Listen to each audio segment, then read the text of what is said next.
and then the mother is pregnant with the fetus, and when she gives birth, it's now a child, a human baby. So that's kind of the order: fertilization, zygote, embryo, fetus, baby. Can you handle that? Maybe I'll show you a birth video. Yes. Not today, though. This is the male reproductive system. We'll go through all the different parts here. You might think you know about reproductive systems from what you've seen on the internet, but probably not. It all starts with the testes. That's where the cells are. That's where the cells are undergoing meiosis. Remember meiosis, when the chromosome number is halved? We studied that first semester, that whole process. That happens here in the testes. And the sperm cells that result from it are not stored there. Most people think they're stored in the testes. They're not. They're stored in the epididymis. Can you say epididymis? Epididymis. All at the same time? Epididymis. That's a storage sac that sits on top of the testes, and that's where the sperm spend their time. They can live there for up to a month or so before they die. And the testes and the epididymis sit in a sac called the scrotum that hangs down from the male. And the reason why it's there is because sperm don't form very well at body temperature. They have to be a little bit cooler. And so all mammals that are warm-blooded have a scrotum, the males do, for the sperm to form correctly. If guys are trying to have kids, the doctor will tell them not to wear real tight underwear because that keeps the testes up near the body and keeps them warmer. So you might run into that. I don't know, when you're older trying to have babies. So the sperm, if the guy's having sex, the sperm are ejaculated. You ever heard that word? And they go up through the vas deferens. This tube right here is called the vas deferens. My dad's a surgeon, or a retired surgeon, and he used to do a lot of these operations called vasectomies. You ever heard of those? Yep. The doctor goes in with a scalpel, and he cuts the back of your scrotum there, and he cuts that tube right there, and he ties off one end of the tube, and ties off the other end of the tube, and you can't get your wife pregnant after that. No sperm come out. And so the sperm just stay in the epididymis, and they're made, and they live in the epididymis for a month, and then they die. So they're never ejaculated. So you can no longer ejaculate if you get a. You can no longer get a woman pregnant, but there are other things in the ejaculate other than sperm, which I'll show you. There are other glands that release stuff into the ejaculate. The dead sperm cells are eaten up by white blood cells that crawl around the body and remove dead things. So, the sperm, if you haven't had a vasectomy, come up through this tube, and you would think that they just come out the penis. This is the penis, if you're wondering. But they don't. They go backwards into the body. It's like a roller coaster. They do a big loop. And they go backwards into the body. They go past the bladder. This is where your pee is stored, in the bladder. They go past the bladder and back this way. And then they go down this way. And through this gland, it's called the prostate gland. Now the prostate gland, guys, are very interested in the prostate gland. Because the prostate gland gives guys a lot of trouble when they get old. Lachlan, are you with me here? The prostate gland secretes a milky white substance in with the sperm cells that is very basic in nature. And what it does is it neutralizes the acidity inside the vagina. You see, the vagina is very acidic. And it's that way so bacteria won't live in it and cause infections in the woman.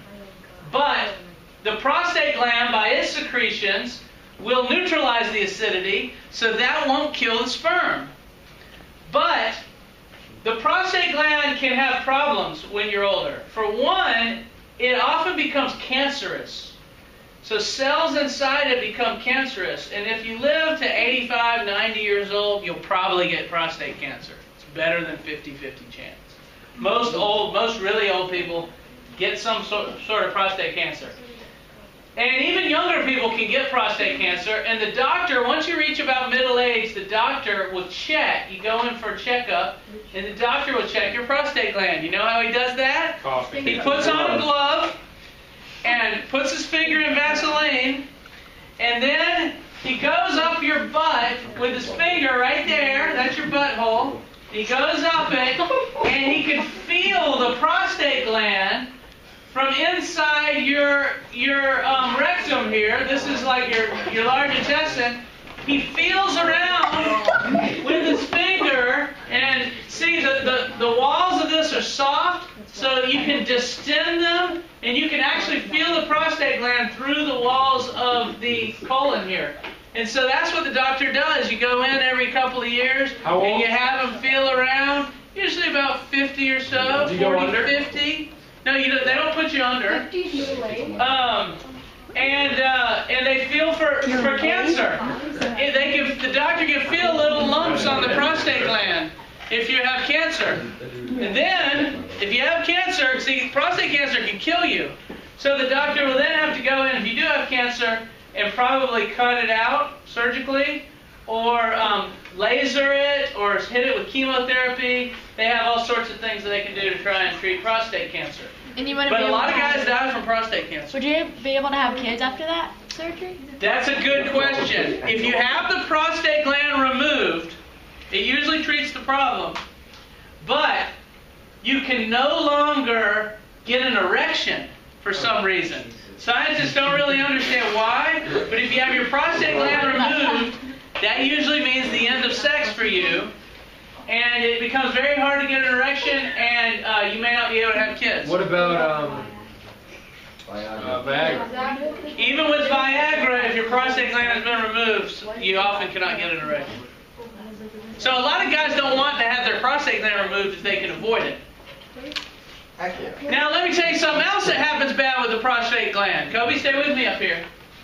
If the prostate gland, if you get old, in most guys, and we don't even understand why this happens, the prostate gland grows as you get older.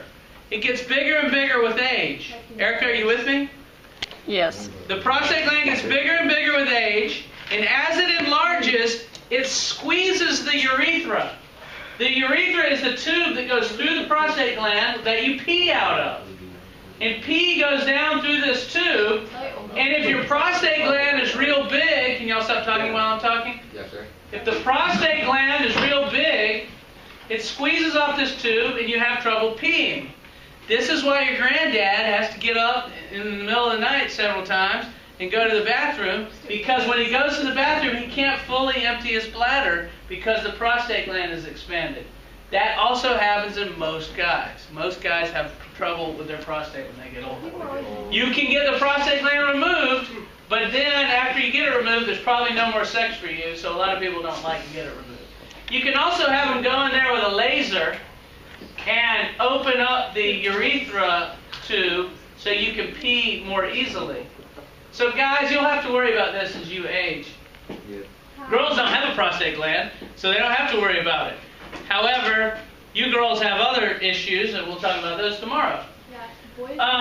Isabel, what did I say about your phone? It puts the phone in the basket. Or it gets the hose. Or it gets the hose again. There's a couple other glands you need to know about. There's the seminal vesicles. They squirt out a fluid that has a bunch of sugar in it. And the sperm will use the sugar for energy, and so they can flap their little tails for a couple days. So there's a bunch of sugary fluid in the seminal vesicles here.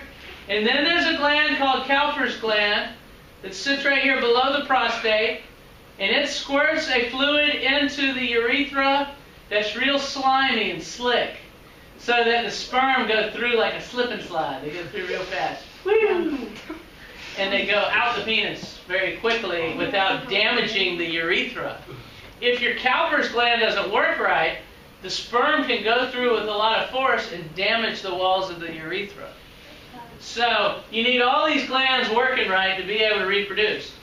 Now there's a tissue inside the penis called the Corpus Cavernosum, and what it does when the guy gets sexually aroused, it fills up with blood. Blood leaks out of the blood vessels and fills up the Corpus Cavernosum, and that makes the penis erect so the guy can have sex. However, in a lot of old men, for some reason we don't understand, it's tough getting old, it's hard to get the penis erect, and guys do not easily get the Corpus Cavernosum to fill up with blood. And so what they've devised is a little pill, Viagra or Cialis. The guy can take it, and what it does is it closes off the blood vessels that are leaving the penis, and the blood can go in the penis but not get out, and that causes an erection. 4 hours. Yeah, for 4 hours or so. And that's what your grandparents are doing right now as you're here. Oh my God. Even old people can have sex. My grandma's are different. So, another thing you should know about, listen, it's the foreskin. The penis actually has skin over the end of it that covers the end of the penis. It's called foreskin. It's scientifically called prepuce. And when the child is born, they have this foreskin, and what it does, what it's meant to do is to keep the end of the penis clean. You see, our caveman ancestors, they didn't wear any clothes. And when they'd sit on the ground, their penis would flop on the ground. And it'd get dirty if it wasn't for this foreskin. The foreskin goes over the end of the penis and covers it up. And so that kept the penis clean and kept them from getting dirt in their penis and getting infections. But nowadays, as we wear clothes and we don't flop our penis on the ground, we don't really need the foreskin. So you can opt to get an operation when you're born. It's called a circumcision. And the doctor will go in and he'll cut off the foreskin. And most people decide to get it for their kids nowadays because they think it makes the penis look better. It used to be just a Jewish operation, but now most people do it. And you will have to choose for your child whether you want that done for them or not. I say most people do it. I don't know what the percentages are, but a lot of people do it. So that is most of the male anatomy there. I think I've talked about most everything. Do you want to see video footage of penis? It's a science video. It's not like y'all's videos that y'all are thinking of. Hold on. Let's see. So entertaining. We go watch this. Quiet, video.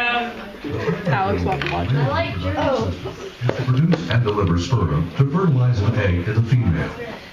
These sperm are produced outside of the body cavity by the testicles, which are located in the scrotum. The scrotum protects and supports the male reproductive organs that are located outside of the body cavity. These include the testicles, epididymis, and vas deferens. The testicles produce about 300 million sperm each day. However, this is possible only if the temperature of the testicle is 93.2 degrees Fahrenheit. The scrotum maintains this temperature by adjusting how closely it holds the testicles to the body. The interior of each testicle consists of multiple lobules, containing 2 or 3 seminiferous tubules. It is within these tubules that sperm formation begins.